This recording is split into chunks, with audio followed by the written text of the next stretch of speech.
کیا آپ جانتے ہیں کہ جب روح جسم سے جدا ہوتی ہے تو کیا ہوتا ہے؟ چلیے دیکھتے ہیں اس ویڈیو میں۔ جب روح نکلتی ہے تو انسان کا منہ کھل جاتا ہے۔ ہونٹ کسی بھی قیمت پر آپس میں چپکے ہوئے نہیں رہتے۔ روح پیر سے کھینچتی ہوئی اوپر کی طرف آتی ہے۔ جب پھیپھڑوں اور دل تک روح کھینچ لی جاتی ہے اور انسان کی سانس ایک ہی طرف یعنی باہر ہی چلنے لگتی ہے، یہ وہ وقت ہوتا ہے جب چند لمحوں میں انسان شیطان اور فرشتوں کو دنیا میں اپنے سامنے دیکھتا ہے۔ ایک طرف ابلیس اس کے کان میں کچھ مشورے دیتا ہے تو دوسری طرف اس کی زبان اس کے عمل کے مطابق کچھ الفاظ ادا کرنا چاہتی ہے۔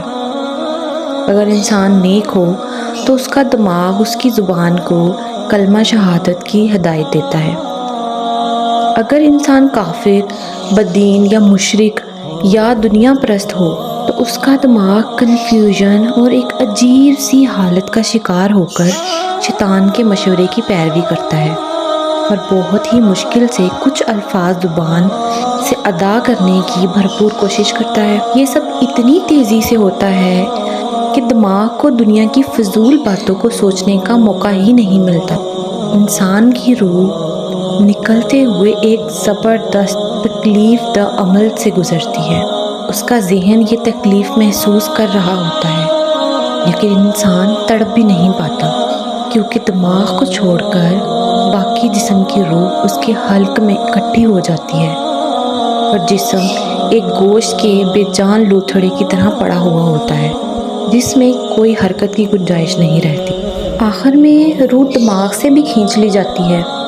آنکھیں روح کو لے جاتے ہوئے دیکھتی ہیں، اس لیے آنکھوں کی پتلیاں اوپر چڑھ جاتی ہیں یا جس سمت فرشتہ روح قبض کر کے جاتا ہے اس سمت کی طرف ہوتی ہیں، اور اس کے بعد انسان کی اگلی زندگی کا سفر شروع ہوتا ہے جس میں روح تکلیفوں کے تہہ خانوں سے لے کر آرام کے محلات کی آہٹ محسوس کرنے لگتی ہے، جیسا کہ اس سے وعدہ کیا گیا ہے۔ جو دنیا سے گیا ہے کبھی واپس لوٹ کر نہیں آئے گا۔ پھر اس کی روح عالم برزخ کا انتظار کر رہی ہوتی ہے جس میں اس کا ٹھکانہ اسے دے دیا جائے گا۔